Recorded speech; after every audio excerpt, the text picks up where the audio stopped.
Pang voice-over ba para sa pang-vlog nyo ang hanap nyo?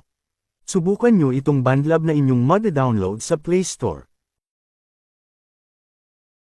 I-type lang sa search bar ang BandLab.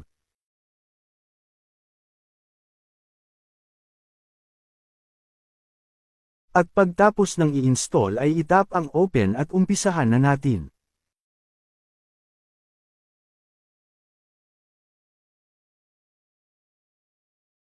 Itap ang kulay red na plus sign.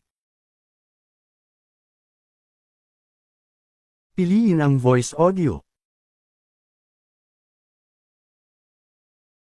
Itap ang red button para maumpisahan na ang pagre-record.